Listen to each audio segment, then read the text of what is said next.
Boa noite, minha gente. Boa noite. Estão me ouvindo bem? Boa noite, Will. Boa noite, professor. Boa noite, boa Boa noite a noite. todos. Boa É um noite. prazer estar com vocês aqui.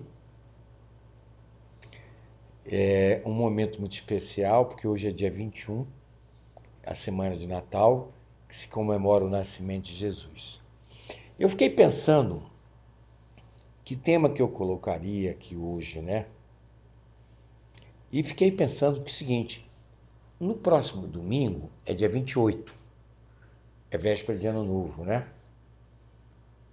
E nós vamos botar um outro tema também que vai fazer a gente pensar.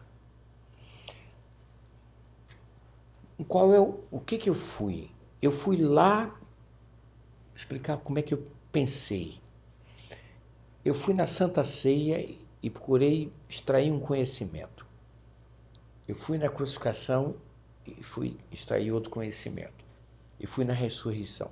Eu peguei os três últimos eventos do Cristo. Aqui.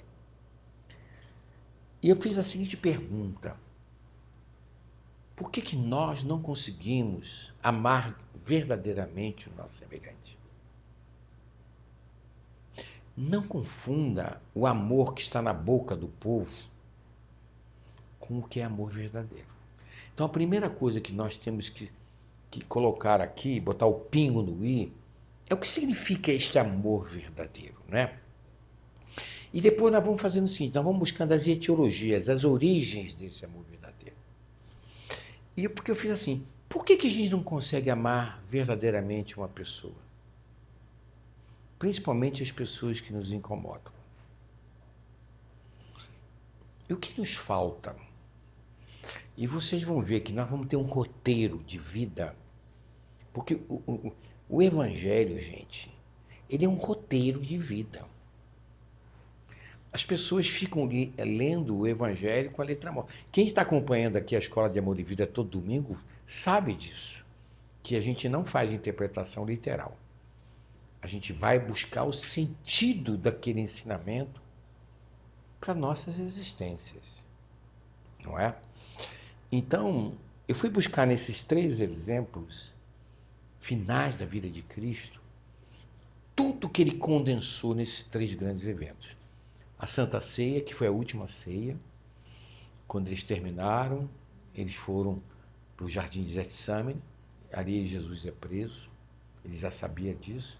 Depois vem a crucificação e nós vamos entender por que da ressurreição, que ensinamentos nós temos para as nossas vidas. Então, a primeira coisa que eu quero botar na cabeça de vocês é o seguinte: vamos, primeiro ponto, conhecimento não é sabedoria. Conhecimento é memória. Sabedoria é introjeção dessa memória. Se eu sei que não devo fazer mal ao outro e faço, é porque esse conhecimento não virou sabedoria. Então, quando nós introjetamos o conhecimento crístico, que é o maior sábio que apareceu, introjetamos e começamos a viver segundo esse conhecimento, a nossa vida se transforma. Então, o que é esse amor verdadeiro? Eu poderia escrever 10 páginas sobre o que é o amor verdadeiro. Eu posso dizer que o amor verdadeiro é aquele que tudo dá e nada espera. É aquele que tudo compreende, mesmo sem ser compreendido. É aquele que respeita, mesmo sem ser respeitado. O amor verdadeiro, ele, ao ser abandonado, ele não se sente abandonado. Ao ser traído, não se sente traído, porque o amor verdadeiro não julga. Então, existem discussões filosóficas, eu vejo tanta besteira escrita. As pessoas dizem assim, amei tanto fulana e deixei de amar. Você não amou ninguém. Você amou mal e porcamente a si próprio. Por que nós não sabemos amar o outro verdadeiramente, porque nós não sabemos nos amar. E eu vou fazer um enigma com vocês hoje. Eu vou devagar, tá bom? Se eu chorar aqui, vocês não fiquem preocupados, que eu não estou chorando de tristeza. Eu estou chorando de felicidade. Porque a primeira coisa que eu quero que vocês entendam, que está intrinsecamente, quando Jesus foi crucificado, ele não sofreu. Ele padeceu muita dor. Mas ele não perdeu a alegria interna. Porque a alegria interna nossa é fruto desse amor verdadeiro que nós temos. E nós vamos começar a entender isso agora. Eu vou dar um exemplo de Sócrates. Sócrates foi um homem fora do tempo. Foi o maior de todos os grandes gregos da humanidade que passaram. Todos os grandes filósofos. Ele não escreveu nada. Ele ia para a praça e pregava para os jovens. E Platão era um discípulo dele, copiava tudo. Então, ele é denunciado porque ele contrariou aquela oligarquia. Ele contrariou quando ele levou os jovens para as praças e ele começava a fazer os jovens a pensar em algo maior que estava por cima deles. E aí ele foi denunciado, porque ele passou a ser um contraventor. E ele é preso. E quando ele é preso, ele é condenado. E tem uma história muito interessante, porque ele tinha tantos amigos poderosos, que disseram assim para ele: Sócrates, nós vamos te tirar da prisão. Ele disse: não, eu fui condenado pela lei grega. Eu não vou descumprir a lei grega. Mas eles vão te matar. Não importa. Olha o grau de entendimento, de correção, de dignidade desse homem. Aí você vai dizer assim: Jesus fugiu da cruz? Não. Ele sabia que ia ser crucificado. Ele foi condenado. E ele aceitou a condenação. Você vê que Sócrates fez isso 600 anos antes dele. E a esposa de Sócrates vai visitar ele na prisão e diz assim para ele: mas amor, eles vão lhe fazer mal, eles vão lhe matar. Não, eles não vão fazer mal a mim. Eles vão fazer mal a eles próprios. E eles não vão me matar. Porque aquilo que me pertence é só meu. E aquilo que me pertence, ninguém pode destruir em mim próprio. E a esposa disse assim: mas é o teu corpo. O meu corpo não me pertence, o meu corpo é uma posse. O que me pertence é todo o conhecimento que eu tenho, toda a filosofia de amor que eu tenho pela própria humanidade. Naquele instante, Sócrates matou a morte em vida. E o que é matar a morte em vida? É parar de sofrer. Por que nós não sabemos amar o nosso semelhante? Porque nós não sabemos matar a morte em vida. Porque nós sofremos por causa dos outros. Então, eu pergunto, o que ele quis dizer que aqueles que estavam matando ele estavam se matando? Porque ele já sabia que todo o mal que nós fazemos para os outros, nós fazemos essencialmente para nós próprios. Esse nosso corpo é uma posse, é um empréstimo de Deus. A partir dessa filosofia de Sócrates, apareceu uma historinha que na escola de psicanálise a gente coloca como metáforas. E a história é muito interessante. Vocês vão ver Sócrates nessa história. Matando a morte em vida. Era o seguinte: a China era um império poderosíssimo, numa dinastia, e o imperador era muito bom, mas tinha um filho de 25 anos que era um guerreiro, era um homem muito forte, um homem dado à guerra. E quando o pai morre, ele herda o império chinês. E ele dá uma ordem em todas as aldeias, em todas as cidades da China. Todos os jovens vão prestar serviço militar obrigatório à China. O objetivo dele era construir o maior exército e invadir os países do lado.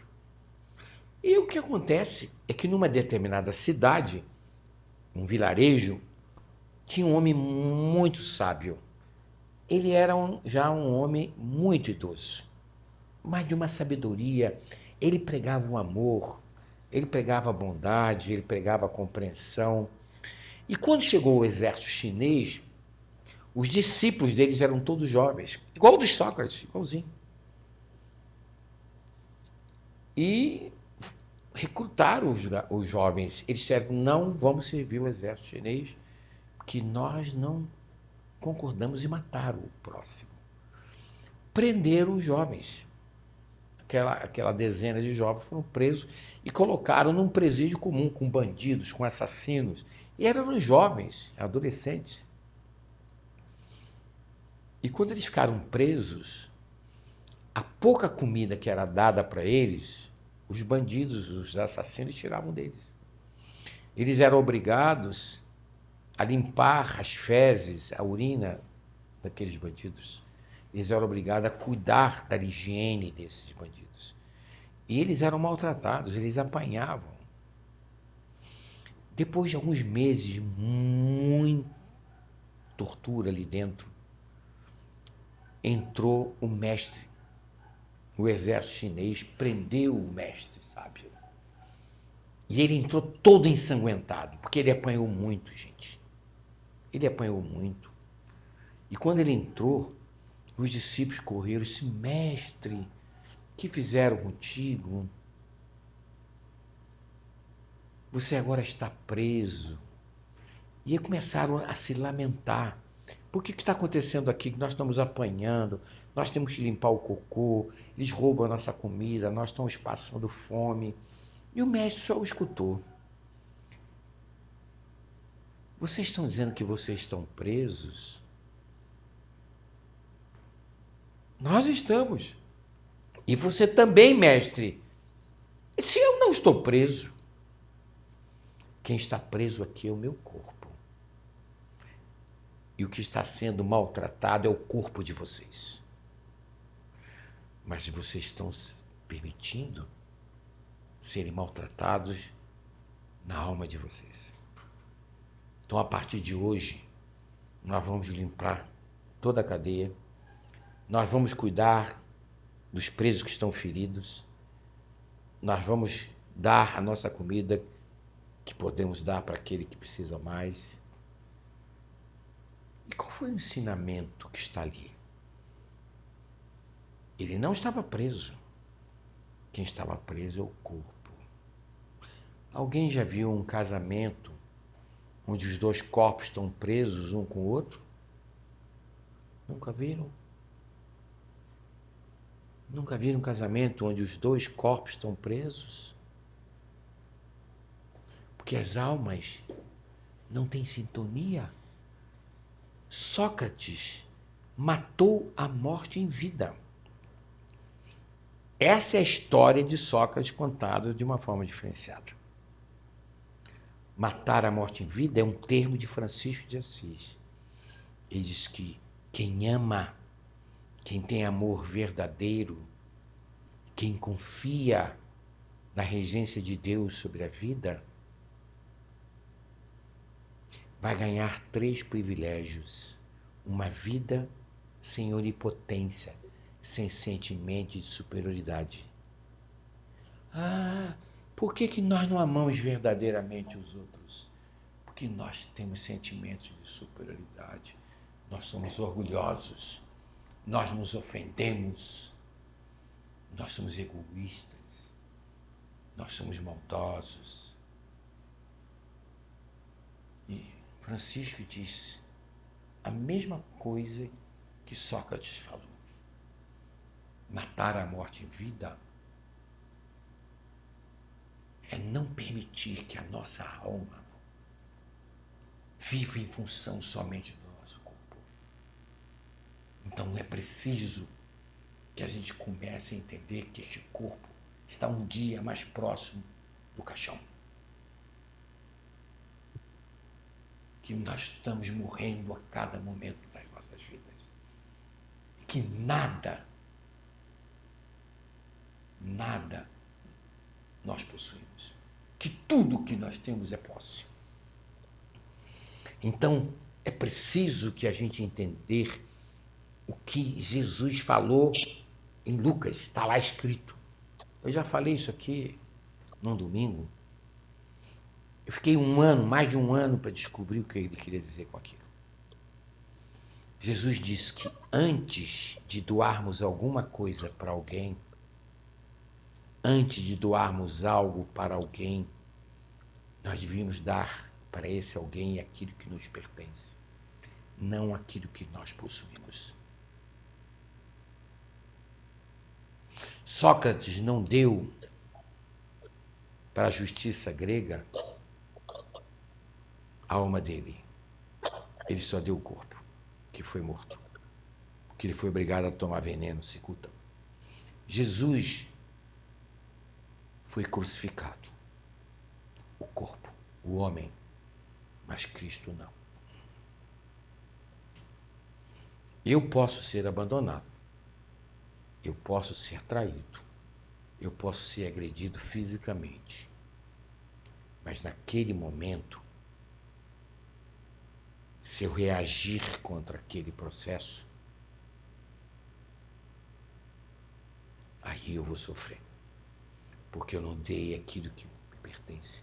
Porque a única coisa que nós temos que nos pertence, que é imutável em nós, é o nosso amor.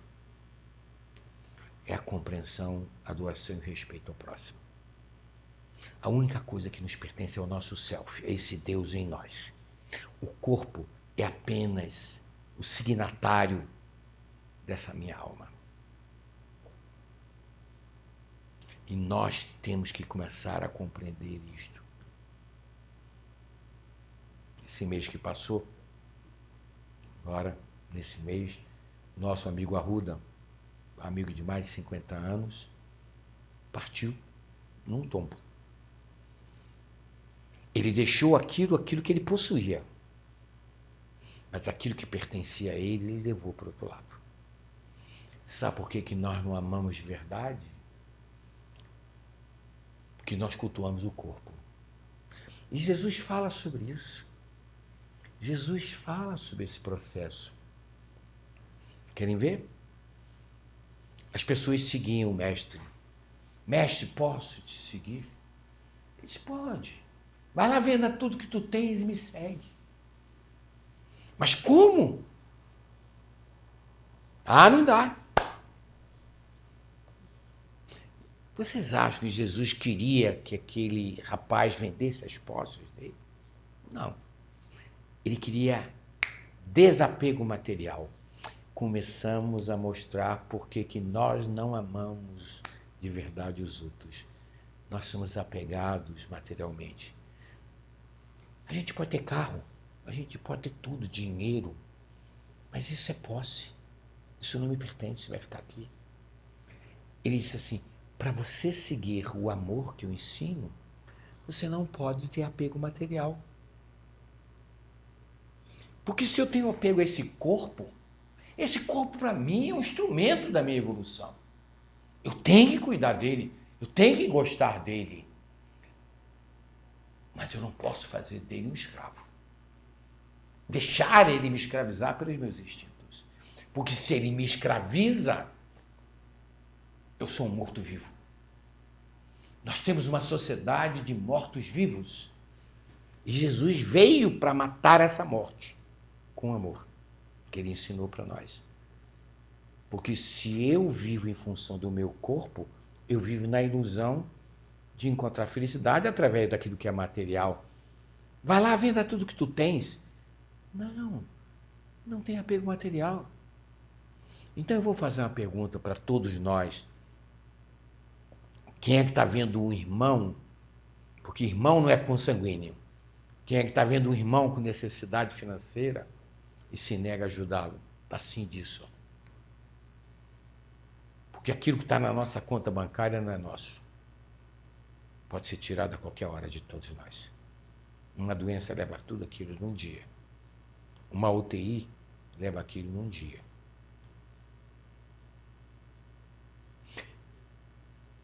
Então, por que nós não sabemos amar? Porque nós estamos apegados às coisas. Em vez de nós percebermos que as coisas servem para serem usadas e nos dão uma oportunidade de amar essas coisas, nós somos usados pelas coisas materiais. E quando eu falo de coisas materiais, eu falo de corpo. Eu falo de narcisismo. Eu falo de vaidade.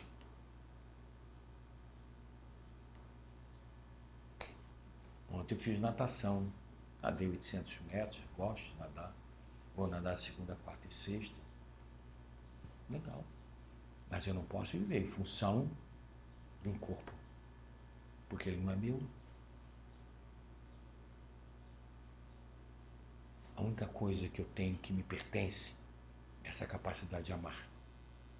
E por que nós não amamos? Porque nós estamos apegados materialmente. Então, nesse Natal, o que nós temos que refletir?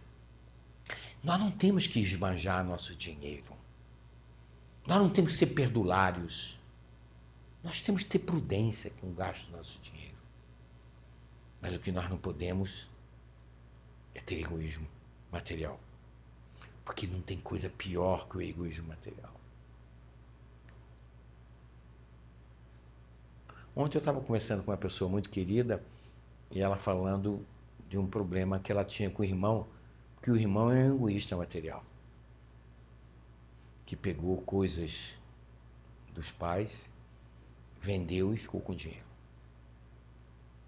E não deu o dinheiro para os irmãos. Essa pessoa não fez mal aos irmãos, fez mal a si própria. É isso que Sócrates quis dizer. Aqueles que estão me matando não estão matando a mim, estão matando meu corpo, estão matando eles próprios. Porque a lei do amor, ela é inexorável. Tudo que nós fizermos aos outros é como nós estivermos fazendo para nós próprios. Então, é muito interessante a gente entender que ninguém me faz mal. Ninguém me faz mal, não. Se alguém está me fazendo mal, eu tenho que compreender que ele não sabe o que está fazendo naquele processo. Ele está fazendo mal a ele próprio. Porque isso aqui é uma escola. Então, primeira coisa. Segunda, aí o outro diz assim, mas eu quero te seguir. Mas deixa... Ele disse, vem. Mas deixa eu primeiro enterrar meu pai. Ele disse, não. Deixa os mortos enterrar os mortos. Então vamos ver que o apegado materialmente, ele vive para o corpo. Deixa os mortos... Jesus não estava proibindo o cara enterrar o pai. Mas deixa aquele que perdeu alguém, que está apegado afetivamente, ficar chorando lá. Ai, meu pai morreu, meu pai morreu. Seu pai não morreu. O que morreu foi o corpo dele. Então Jesus não queria impedir o cara a enterrar. Não. O pai diz assim, para amar de verdade, você não pode ter apego afetivo. Aí eu sou um extraterrestre, eu digo assim, você tem filho? Tem, não tem não. Não é seu. Você tem carro? Tem. Não, é empréstimo. Não é seu. É posse. Não te pertence. Revolução do teu filho é dele. Você tem mulher? Não. Você tem marido? Não. Nós temos uma sociedade onde a graça de Deus nos une materialmente, nessa dimensão material, para que nós possamos aprender a amar. Então, a primeira coisa que nós vamos ter que colocar como denominador comum é que ninguém me faz mal. Eu me permito sofrer por aquilo que o outro desagradável fez comigo. Aí eu entrego a minha alma nesse processo. E Sócrates diz, não, eles vão matar meu corpo, mas não vão matar minha alma nem a minha alegria interior. Por isso que eu digo, Jesus foi crucificado, doeu muito, mas ele não perdeu a alegria interior. Porque a alegria interior você não precisa ficar rindo. A alegria interior é fruto da tua paz.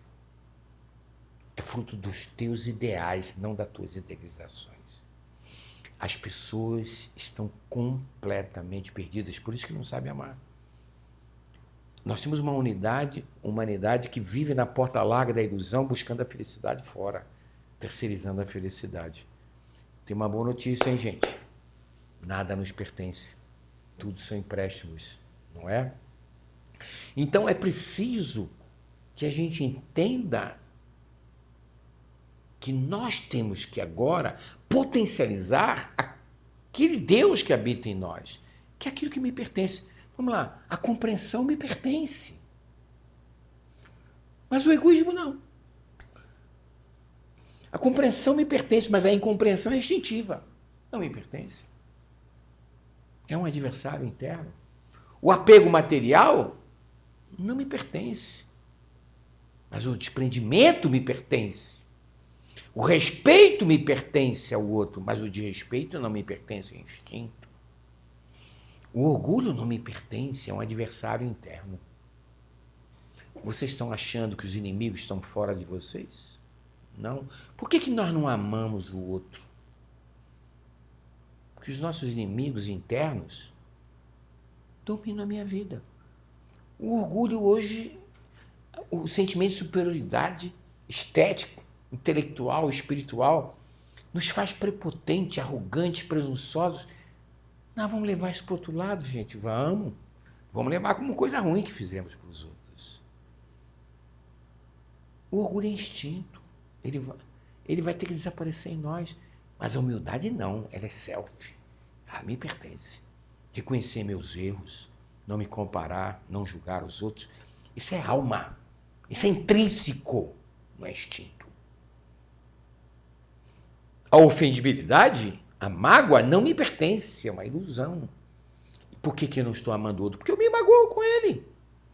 Eu me ofendo com ele. Como ele fez aquilo comigo? Ele não fez aquilo contigo, rapaz, ele fez com ele próprio. Ninguém faz nada para você. É você que se permite que o outro faça contigo. Será que vocês estão entendendo o que eu quero dizer? Vocês não possuem nada. Eu também não possuo nada. Essa vida é uma escola. Agora, o amor que eu tenho pelas minhas amizades, esse é eterno. Esse eu levo. O amor, amar o prazer de amar, é viver daquilo que você tem com pertencimento. Mas amar o prazer que o outro me dá, isso é posse, isso é ilusão. Porque quando ele não me der o prazer que eu quero, eu irei sofrer. Então, eu fiz esse preâmbulo e eu agora vou pegar a primeira estrutura para a gente ver quais são as recomendações. Porque eu fiz a pergunta assim, por que as pessoas não amam verdadeiramente o outro? Porque são orgulhosas, porque se ofendem, porque são egoístas, porque são maldosas, são incompreensivas, são apegadas, são desrespeitosas, são infiéis a si próprias. Mas o que falta para nós? O que eu tenho que fazer? Agora nós vamos encontrar naquilo que Sócrates ensinava, que está tudo dentro dos evangelhos. aquilo que Platão ensinava, tudo que Aristóteles ensinava, esses grandes mestres que foram precursores. A Santa Ceia. Eu adoro o Natal porque tem a meia-noite a ceia. Aí eu perguntei assim, o que significa essa ceia de Natal, gente? A ceia de Natal é o nascimento do Cristo, é uma comemoração a esse processo. Não é essa Santa Ceia, não. A ceia de Natal é uma comemoração material a essa divindade que veio aqui. Mas que presente Jesus quer ganhar nesse dia de Natal? Peru? Pode ter peru. Pode ter farofa? Pode. Pode ter maionese? Pode. Pode ter amigo oculto? Pode ter tudo. Mas que presente ele gostaria de ganhar nesse Natal para a gente comemorar nessa Santa Ceia? O nosso orgulho? Que nós estamos dando para os nossos cônjuges, para os nossos semelhantes? A nossa arrogância, o nosso julgamento? A nossa ofendibilidade, as nossas mágoas? Esse é o presente que nós estamos dando para o nosso semelhante. Porque Jesus disse que tudo que você fizer ao outro, faça a ele, estará fazendo a ele. Tudo que fizer ao pequenino, você estará fazendo a ele. Então, eu e Bernadette fizemos uma live aqui. Que presente que Jesus quer ganhar de nós? Não são presentes materiais. Que nós possamos dar ao outro aquilo que nos pertence. Não aquilo que possuímos. Mas eu posso dar o presente que eu possuo com o meu dinheiro. Mas eu tenho que botar amor naquilo que eu estou fazendo. Eu não posso fazer aquilo só por obrigação. Então, na Santa Ceia, não é esta ceia do Natal. É a ceia, última vez que ele reuniu os discípulos na Páscoa, que era um costume da religião hebraica, do mosaísmo.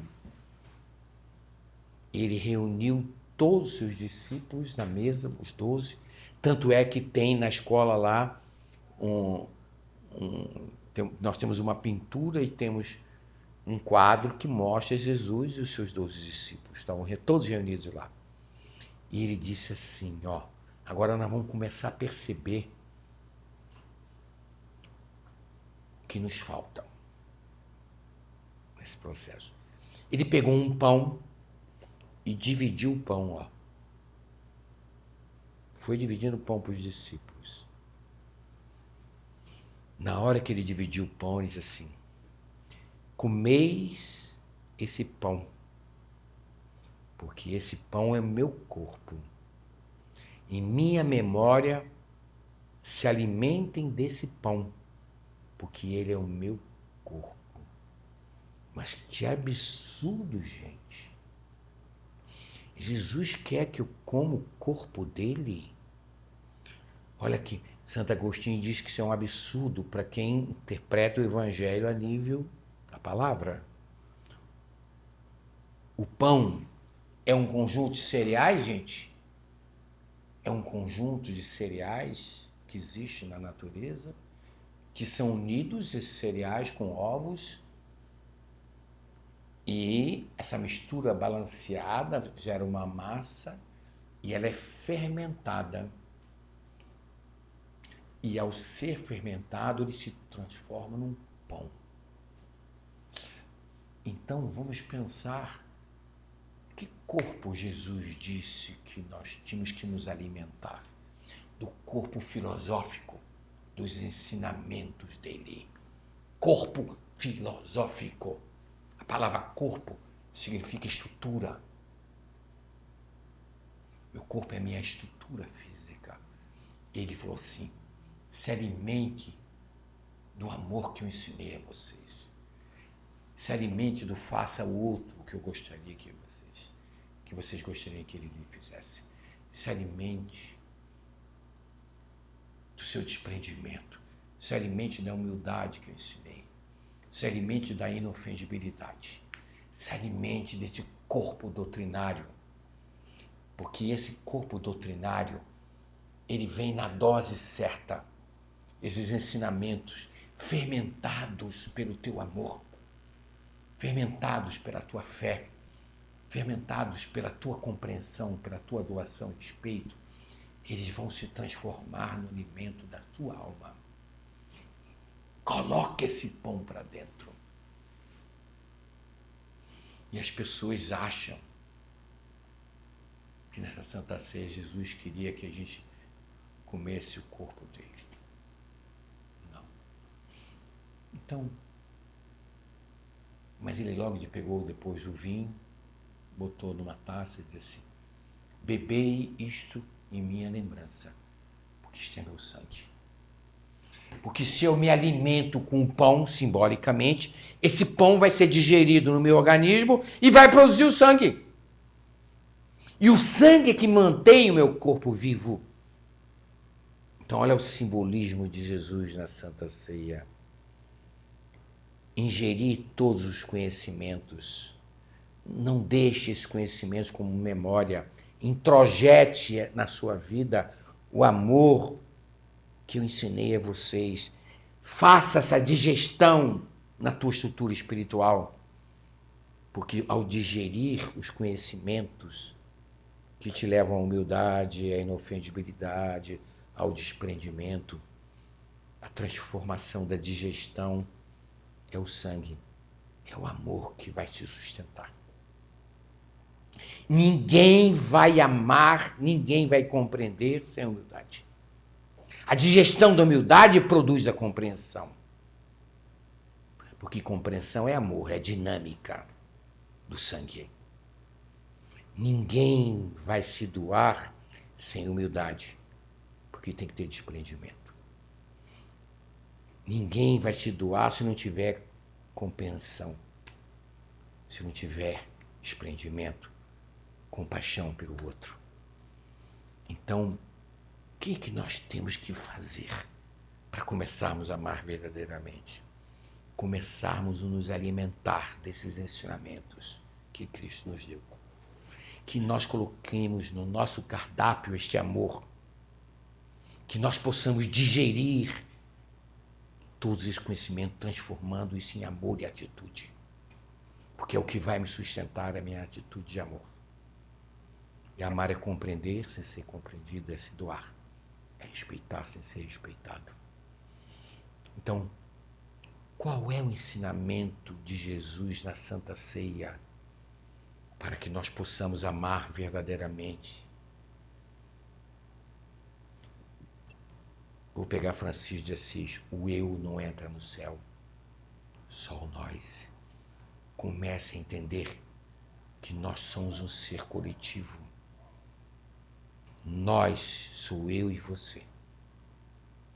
Nós somos todos irmãos. Mas nós vamos ter que nos unir não só pelos nossos corpos, mas sim pela nossa essência espiritual, pela nossa alma. Não é pelo nosso egoísmo. Porque se eu me unir com alguém por aquilo que o outro pode me dar, eu vou deixar de amá-lo na medida que ele não fizer mais aquilo que eu quero. Eu amei tanto fulano, deixei de amar. Não, você nunca amou. Você tinha ganhos materiais e afetivos. É por isso que nós estamos vivendo esse caos. Na Santa Ceia eu aprendi que o grande alimento da minha alma são esses ensinamentos. Que eu tenho que transformar isso todo dia em compreensão, doação e respeito. E esse amor. Porque é isso que vai me manter vivo. Porque isto me pertence. A humildade me pertence, a compreensão fruto da humildade me pertence. Não o orgulho, não o meu egoísmo. E nós estamos vivendo para o mundo, sendo escravos desse próprio mundo. É isso que está hoje contaminando a nossa sociedade. Então o que nós temos que fazer? Nos alimentar com amor. Nos alimentando com todo o espectro doutrinário que Cristo nos ensinou.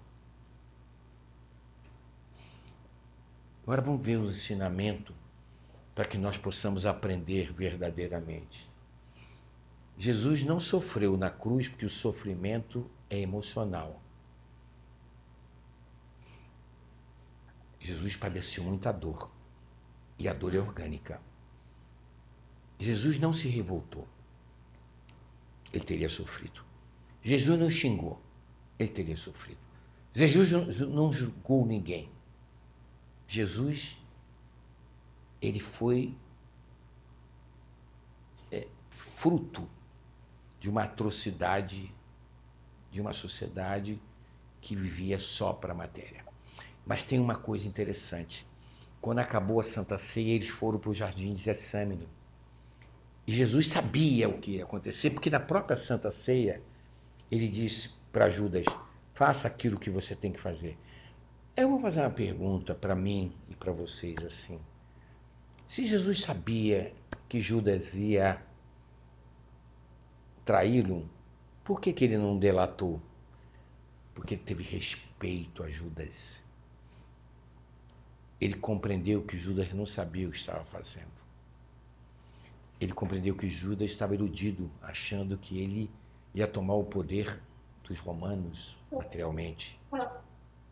Então, na verdade, é importante, ele respeitou o livre-arbítrio de Judas, porque até o último momento Judas poderia ter se arrependido. Vocês entendem o que é amor verdadeiro? Respeita a decisão do outro. Foi isso que Sócrates mostrou. Respeita a decisão que me condenou. Vai matar o meu corpo, mas não vai matar a minha alma, aquilo que me pertence. E ele vai para a cruz. E lá ele não sofre, ele padece muita dor. Porque quem foi crucificado foi o Filho do Homem, foi Jesus. Mas quem amou, quem deu o que pertencia, foi Cristo, que habitava nele. Então, ele não se magoou. Pai, perdoa você porque eles não sabem o que fazem. Ele foi abandonado por 10 discípulos. Foi. Mas não se sentiu abandonado. Porque abandonaram o corpo dele. Porque a alma dele não se sentiu abandonada, porque eles não sabiam o que estavam fazendo. Ele foi traído por Judas. Mas ele não sabia o que estava fazendo. Naquele instante, ele deu aquilo que ele pertencia a ele. A compreensão. Eles não sabem o que fazem. Então, como é que eu vou fazer para começar a amar de verdade? Vamos dar nossa compreensão. Que aquele que me abandona, que me trai, aquele que me agride fisicamente ou moralmente, não sabe o que faz. Vamos, antes de dar qualquer coisa para o nosso semelhante, seja material ou afetivamente, dar aquilo que nos pertence. Não aquilo que possuímos. Que é o nosso amor. É o que nos pertence. Ele mostrou na cruz. Naquele instante. Ele não se ofendeu. Ele não perdoou porque ele não se ofendeu nesse processo. Então, o que nós temos que começar a fazer hoje para que possamos amar de verdade o nosso semelhante? Nós temos que compreender que aquele que me fere não está ferindo a mim. Está ferindo a si próprio.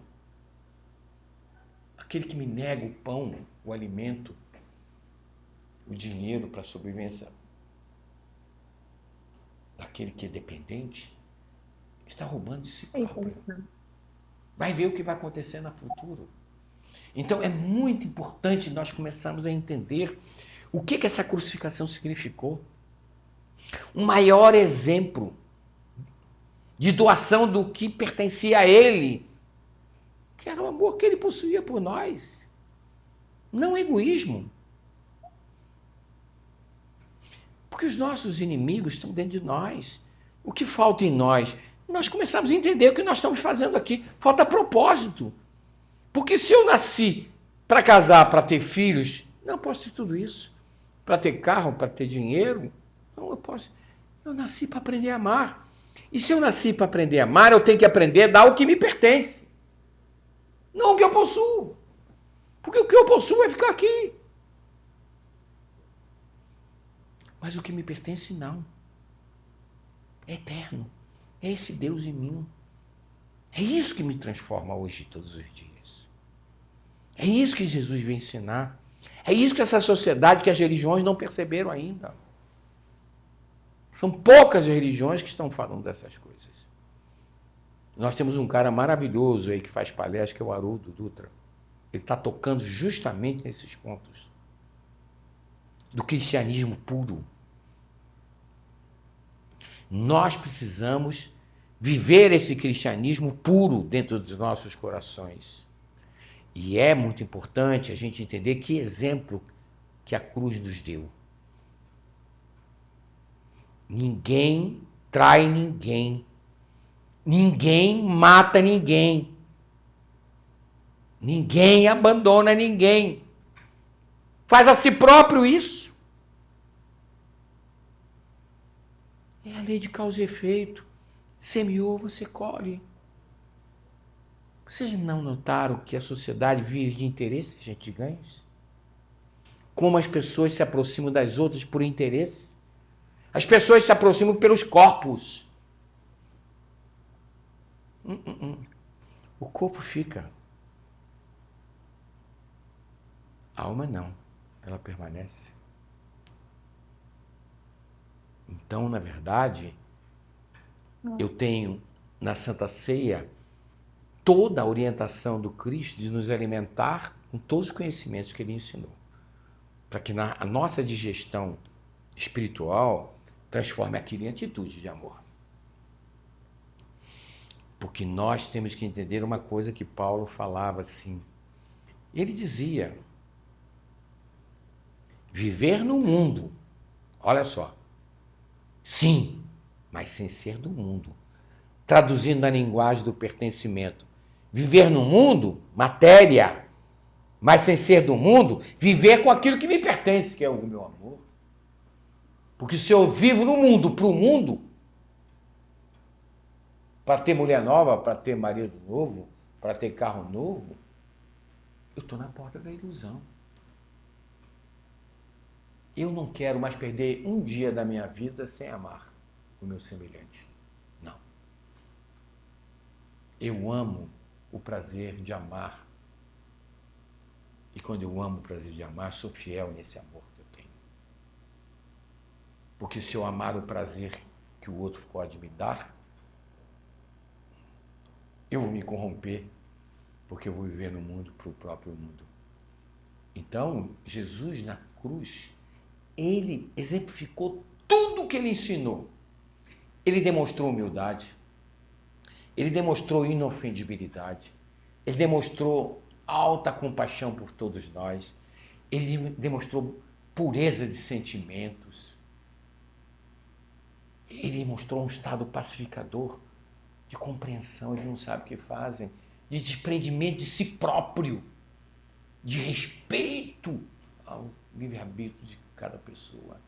Respeite a cara feia do outro, ele não sabe o que faz.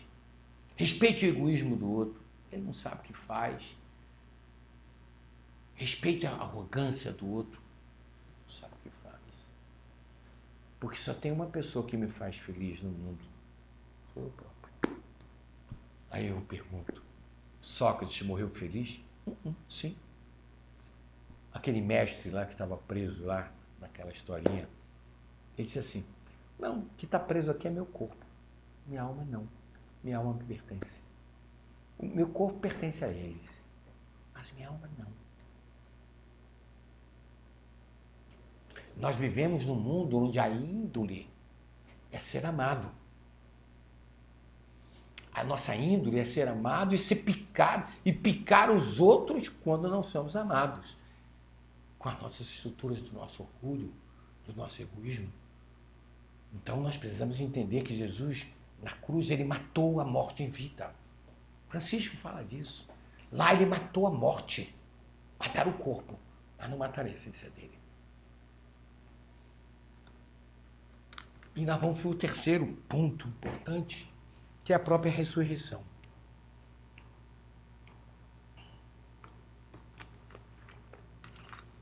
Mas por que Jesus ressurge? Porque os discípulos, depois da morte dele, se assustaram. Porque eles não entenderam. Você imagine viver perto desse mestre 3 anos e não entender o que ele explicou. E tem uma passagem que eu nunca esqueço, eu já falei 100 vezes aqui. O Estevão já anotou 100 vezes isso. Jesus diz o seguinte: não queira mudar os outros por aquilo que você fala para eles. Não queira. Mude pelos seus exemplos. São os seus exemplos. Eu botei um videozinho sobre isso, já de propósito. São os seus exemplos de amor que ficam, que geram um amor verdadeiro no outro. São seus exemplos de humildade. São seus exemplos de inofendibilidade, onde você dá outra face. São seus exemplos de desprendimento, de compaixão, onde você mitiga a necessidade do outro com aquilo que você pode dar. São seus exemplos de pureza, são seus exemplos de amor que vão ficar dentro daquelas pessoas que convivem com você. Eu tenho todos os exemplos da minha mãe Amélia, tudo que a minha mãe exemplificou para mim está eternamente em mim. Como também tem a visão dos maus exemplos que eu percebi muitas vezes nela, meu pai, porque eles não eram perfeitos. Mas não me importa os maus exemplos, importa aquilo que me pertence, que são os bons exemplos. Então, por que Jesus ressurgiu? Porque os discípulos, eles achavam que Jesus, ele seria o rei dos judeus, porque os profetas falaram que viria o rei dos judeus. Mas eles acharam que Jesus ia tomar o poder material. Não. Ele tomou, a crucificação foi a estrutura do poder espiritual sobre o poder da morte. Jesus matou a morte na cruz. Ele não morreu, está vivo. Gente, nenhum de nós vai morrer. O que vai haver é a cessação do corpo só. Mas nós vamos, no momento da morte, vivermos já daquilo que nós semeamos. E chega de viver de ilusão, chega de viver de vaidade, seja viver de egoísmo, achando que os outros vão fazer vocês felizes.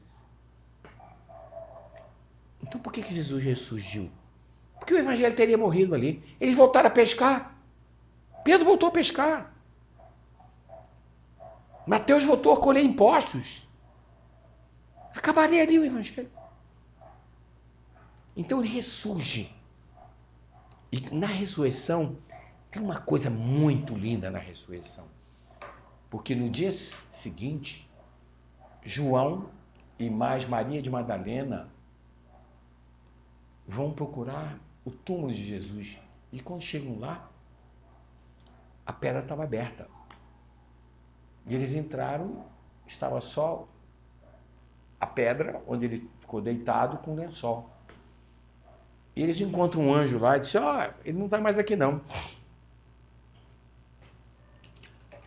E aí eles saem. Quando eles saem, Jesus os segue, os dois, e diz assim, Maria. Ela escuta a voz dele e vira e diz, Rabone. Ela identificou a voz de Jesus, porque o corpo que ele apareceu não era o corpo dele. Mas por que ele não veio com o corpo dele? Porque seria uma tragédia se ele viesse com o corpo. O fanatismo ia explodir aquelas tribos, porque tinham tribos ali de judeus altamente guerreiros, que se contrapunham aos romanos. Então ele teve o amor de vir com o corpo modificado. E ela corre para dizer para os discípulos, e ele diz, vai lá e avisa os nossos irmãos que eu voltei. E ele faz várias aparições no processo. Mas por que Jesus veio, ressurgiu e aparecia no meio deles com as portas fechadas, com as chagas nas mãos, para que Tomé acreditasse?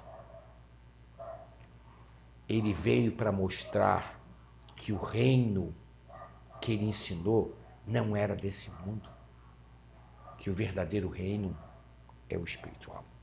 O verdadeiro reino é o do pertencimento, é o do amor. E eles achavam que o reino era o reino material. Dizem que ele ficou 40 dias com esses discípulos. Ali eles entenderam, preste atenção, ali eles introjetaram todo o conhecimento crístico. E ali eles tomaram uma decisão. Essa vida que nós levamos até aqui não nos serve mais. Não vamos mais pescar peixes, vamos pescar homens.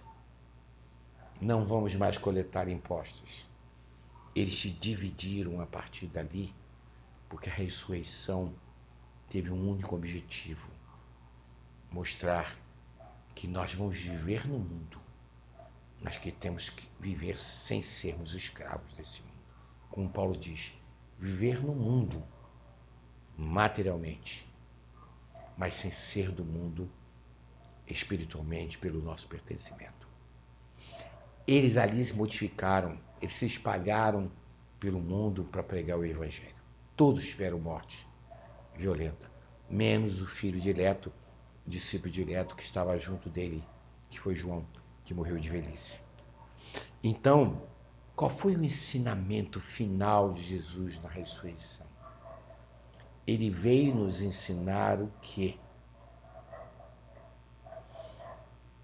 Que o único caminho para o amor verdadeiro, o que nos falta, é essa visão que o reino que nos trouxe aqui é o reino da evolução. Que esse reino material não nos pertence. Porque nós somos um ser espiritual tendo experiências humanas. Nós não somos seres humanos tendo experiências espirituais. Muda. Nós somos um ser que tem o amor como pertencimento, tendo experiências humanas para que nós possamos exercer esse amor diante do nosso próximo. Nós não somos seres humanos tendo experiências espirituais. Então ele veio mostrar que o reino dos céus é o reino da paz interior, é o reino do amor que eu posso dar ao próximo. Casamento é uma grande oportunidade de nós amarmos, de nós nos doarmos pelo pertencimento. Porque tudo que nós doamos para os outros apenas para receber não é amor, é troca. As pessoas estão buscando êxitos materiais, êxitos, cargos.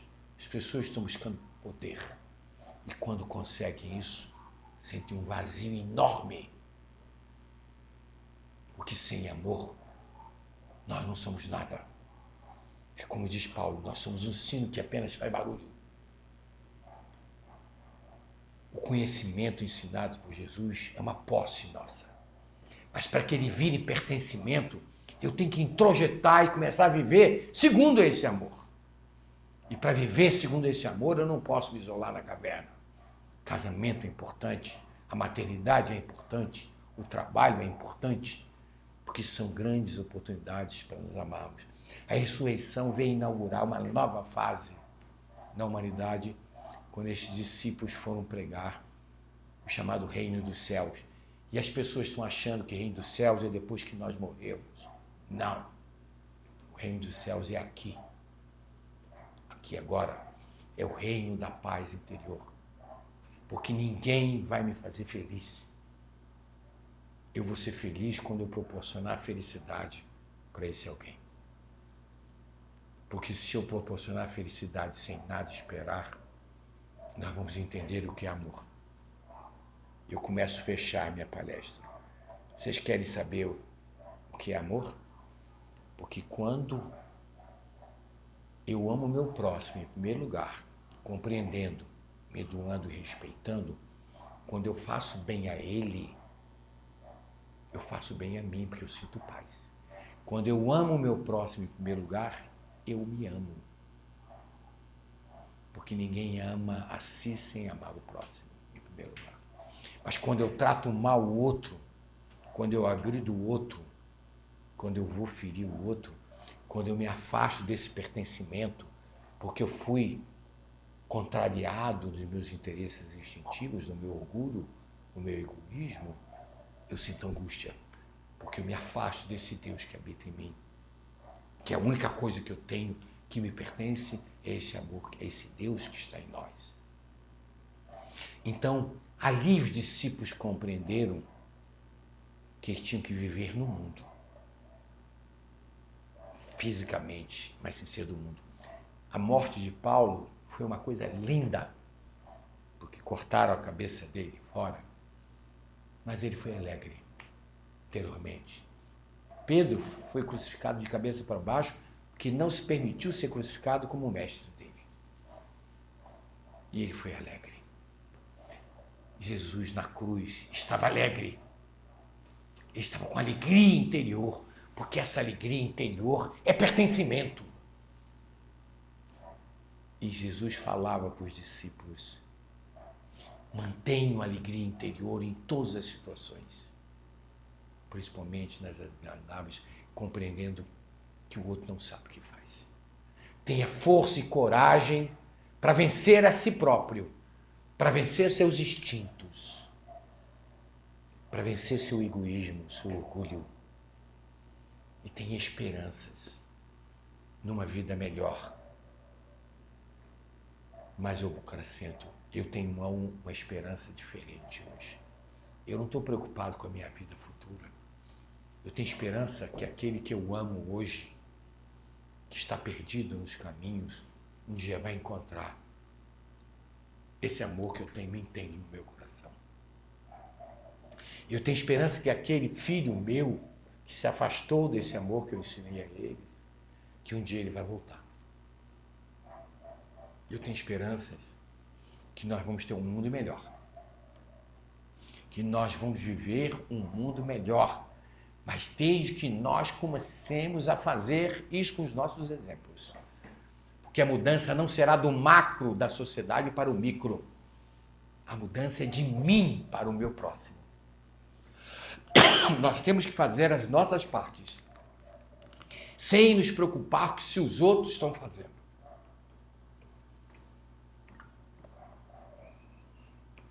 Eu queria encerrar essa palestra dizendo coisas que eu vivo hoje no meu coração. Eu faço uma oração, um compromisso. É como diz Madre Teresa, nós temos que ter compromissos com esse amor.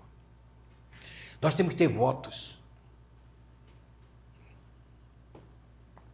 E votos não são idealizações. Eu não tenho que ser voto, eu não tenho que fazer o voto da idealização, ser magro para ser feliz, ou ter dinheiro para ser feliz, ou ter mulher nova para ser feliz. Isso tudo é bobagem. O meu primeiro voto, e que eu procuro todo dia, é viver com este amor. Numa simbiose com esse amor que Cristo nos ensinou, nos mostrou na Santa Ceia como alimento e nos mostrou na cruz. Esse amor que liberta o nosso corpo do nosso espírito, onde eu não sou mais dependente do corpo, da matéria. Viva com amor, viva com compreensão, mesmo sem ser compreendido. Viva com desprendimento, sem nada esperar. Viva com respeito, mesmo sem ser respeitado. A simbiose com Cristo. Viva com este amor. Tudo que você fizer, faça por amor. Não faça nada por interesse. Porque se você fizer por interesse, você vai estar dando para receber, você vai sofrer. Faça por amor. Faça para ver o outro feliz. Faça para que o outro não se sinta abandonado, para que o outro não se sinta sobrecarregado. Dê o seu ombro ao outro. Faça tudo por amor. Dê o seu colo para aquele que precisa do seu colo. Mas não estamos fazendo isso. Porque se eu vivo com amor, tudo eu faço por amor. E aí na terceira trilogia da simbiose com Cristo, eu vivo para amar, mesmo sem ser amado. Não espere ser amado pelos filhos de vocês. Não espere ser amado pelos cônjuges de vocês. Porque as pessoas vivem hoje de interesses, dando para receber, ouvindo para ser ouvido, ajudando para ser ajudado. Isso tudo é ilusão desse mundo. É a falta de pertencimento. Viva com amor, que Cristo ensinou, faça tudo por esse amor e viva para amar.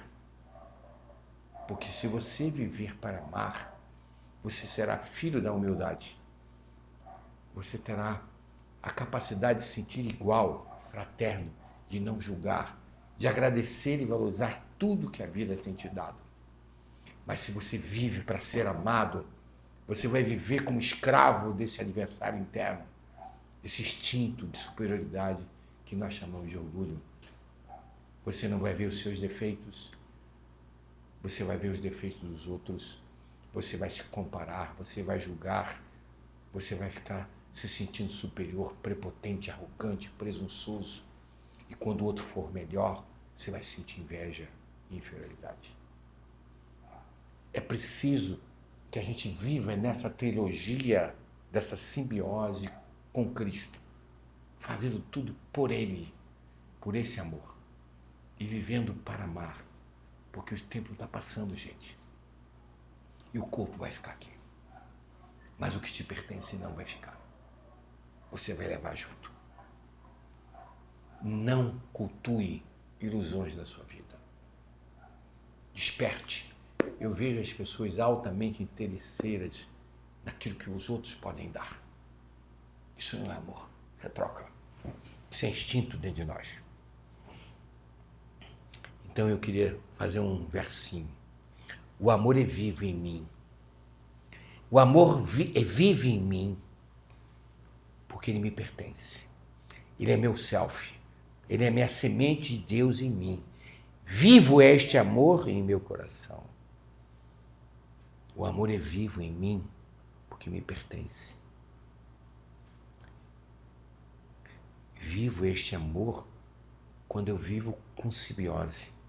Vivo este amor quando faço tudo por ele. Vivo este amor quando eu vivo para amar sem ser amado, sem nada esperar. E se vivo este amor, ele será o bálsamo que vai aliviar as tuas dificuldades, porque elas vão se transformar em oportunidades. Os teus inimigos não conseguirão mais fazer mal a você, farão mal a ele próprio. Viva o amor, as dificuldades vão desaparecer, os problemas não existirão. Nós encararemos tudo isso como desafios à minha compreensão, ao meu desprendimento e ao meu respeito a quem não me respeita. Vivo este amor e eu vivo com este amor, por este amor e para amar. Quando eu vejo pessoas que eu gosto muito chorando, e eu não vou negar o meu apoio, o meu amor a essas pessoas. Jamais. Porque eu não quero mais cometer um dos maiores crimes que nós cometemos, que é o crime da omissão. Porque nós nos omitimos perante o sofrimento dos outros. Porque nós só pensamos em nós. Nós pensamos nas nossas posses. Não. Eu quero ver sorriso nos olhos de vocês. É importante que vocês tenham fé, que vocês acreditem nessa regência de Deus, nessa regência desse pertencimento chamado amor em nós. É preciso que vocês acreditem, mas que vocês confiem que tudo aquilo que está fazendo vocês sofrerem hoje é necessário. Mas que vocês não guardem revoltas, que vocês não guardem mágoas, que vocês não guardem culpas. É muito importante que a gente compreenda que Deus é luz, que Deus é amor infinito, em nós. Deus é luz em nós. Que Deus é esse amor infinito em nosso coração. Deus é sabedoria infinita, Ele está em nós, com esse pertencimento. Deus é paz.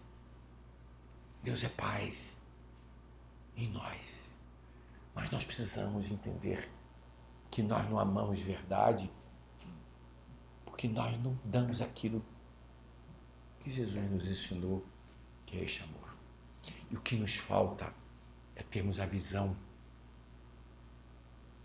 de qual é o nosso propósito aqui na vida. É amarmos, mesmo sem sermos amados. Porque toda a dificuldade que eu passo, que vocês podem estar passando na vida de vocês, são dificuldades necessárias, são grandes desafios para que nós possamos aprender a amar. Esse presente de Natal que eu gostaria de dar para vocês, extraindo um pouquinho dos ensinamentos de Jesus. Na meu relógio são 7h20, falei 1h20 sem parar. Devo ter enchido o saco de vocês, mas eu queria que vocês soubessem que eu amo demais você, Dona Débora. Que suas lágrimas são as minhas lágrimas. Que você não está sozinha, tá? Conta com o meu ombro, amigo, tá? Que as lágrimas que eu vejo nos olhos da Dona Poliana são também as minhas lágrimas. Que as lágrimas que eu vejo numa Michele, que passa uma fase difícil, que elas sejam para que você entenda, filha, que você está se tornando uma pessoa melhor. Que as lágrimas que a gente vê nos nossos irmãos também sejam as nossas lágrimas, porque no amor, nessa fusão do amor, nós fazemos tudo por amor e para o outro, esquecendo de nós.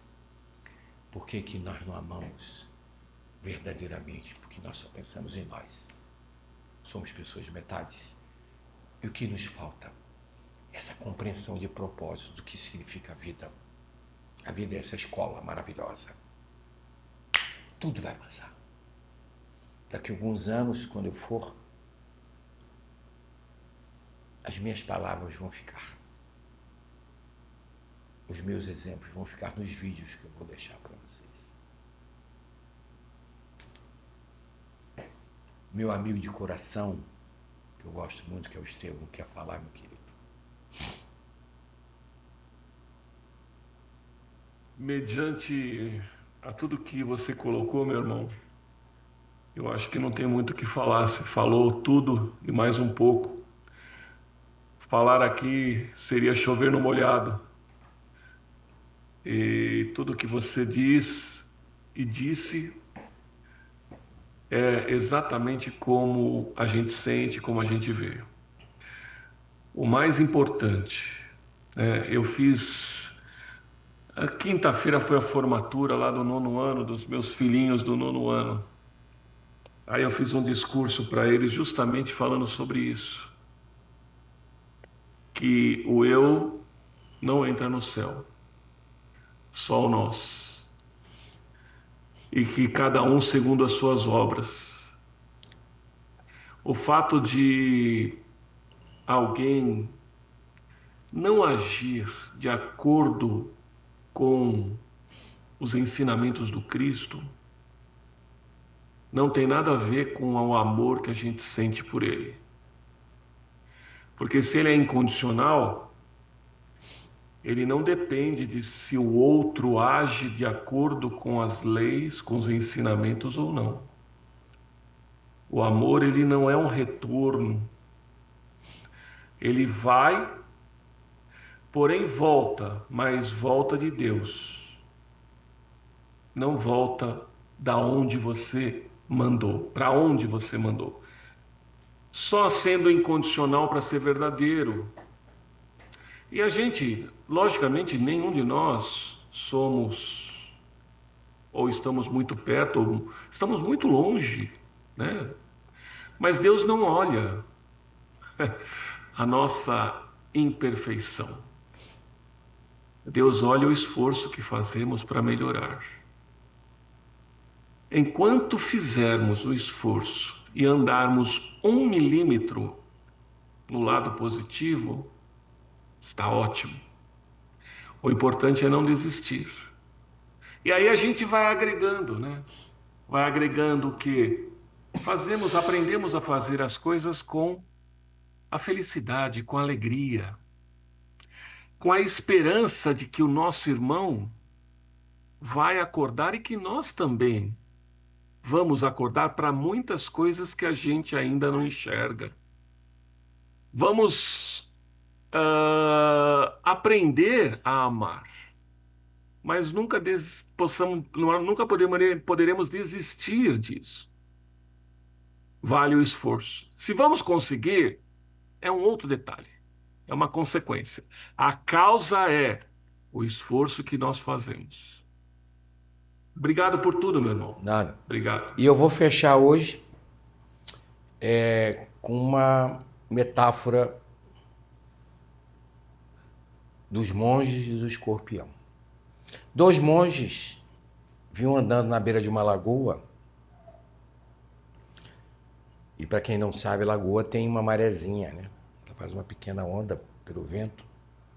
E de repente, eles vinham andando na beira assim da areia, e uma ondazinha pegou um escorpião que estava na beirada, bebendo água, e a ondazinha levou o escorpião para dentro.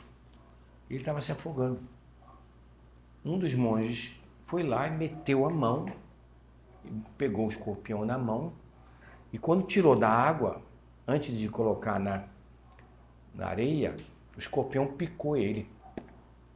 Doeu muito, que é picado. O escorpião dói muito. Ele largou na hora e o escorpião caiu de novo dentro d'água. Ele foi, agora pegou um pedaço de bambu, levantou o escorpião, tirou ele da água, mas quando ele inclinou o bambu, o escorpião tem aquela carcaça dura, escorreu, voltou para a mão dele, picou novamente. Deu a segunda picada. Ele não largou, doeu muito, mas ele agora empurrou o bambu para a areia e soltou o escorpião. O amigo dele, o outro moço, como é que você faz uma coisa dessa? Você foi ajudar o escorpião, estava morrendo afogado, ele te picou. Você vai lá de novo, pega, vai salvar ele novamente, ele pica você de novo. Eu não entendo você. Ele disse, olha, meu irmão, a índole dele é picar. Porque ele não tem nada melhor para me dar além dos instintos dele. Mas a minha índole é dar o que me pertence, é amar. Nós seremos muitas vezes picados pelos nossos semelhantes. Mas que nós não venhamos a desistir de amá-los. Não precisamos mais viver com eles. Mas não podemos querer mal a eles. Nós devemos compreender que eles não sabem o que fazem. Porque o escorpião não sabia o que estava fazendo. Ele era instintivo. O escorpião dava o que possuía, a sua defesa instintiva. Mas ele deu aquilo que pertencia a ele, que era o amor de verdade. As nossas relações são de escorpiões. Casamento não pode ser a união de 2 escorpiões. Tem que ser uma união de amor. Porque senão é picada de um lado com picada do outro. Então nós temos que começar a entender o que nós estamos fazendo aqui nesse planeta. Ok? Vamos encerrar. Vou pedir a uma pessoa para fazer a nossa oração. Eu vou pedir a Expedita para fazer essa oração, Expedita. Faça com o seu coração, Expedita. Tá bom, professor. Bom, vamos elevar nossos pensamentos a Deus, agradecer por esse momento, por todos esses ensinamentos, toda essa sabedoria crítica que o professor Wilson trouxe para nós, que possamos, a cada dia mais, estarmos dispostos a amar ao outro, independentemente se o outro não tem o mesmo para nos dar. Que possamos abrir mão do nosso orgulho e do nosso egoísmo todos os dias. que possamos olhar para o outro e compreender que muitas vezes ele não tem nada melhor para dar para nós. Que o amor de Cristo possa estar conosco no nosso coração hoje e sempre. Amém. Que assim seja. Vamos orar pelos suicidas, que eles entendam que a vida é o nosso maior patrimônio, que eles não tirem suas vidas. Vamos orar por aqueles que estão aflitos, desesperados, que perderam os seus entes amados, perderam os seus amores, perderam suas propriedades, seus empregos, seus recursos materiais. Vamos orar por aqueles que estão abandonados nas ruas, na demência, no vício do tóxico. Vamos orar por aqueles que estão nos hospitais, doentes do corpo e doentes da alma, muitas vezes. Vamos abraçar o planeta Terra nesse instante com os nossos braços de amor. E onde existir, nesse instante, alguém aflito, desesperado, que ele tenha um pouco de consolo, que ele tenha um pouco de esperança, porque tudo vai passar. E dias melhores virão, com certeza. Que assim seja. Amo vocês. Domingo que vem estaremos aqui com uma live sobre Ano Novo. Ok? Um beijo para vocês. Um beijo. Bom Natal, gente. Que Jesus se faça presente. Beijo, professor. Boa noite. Bom Natal a todos. Um Feliz Natal para todos. Muitas bênçãos. Natal. Encham nossos corações. Paz e bem. Obrigada, mestre. Que o Natal seja Jesus em nosso coração. Que assim Amém. seja.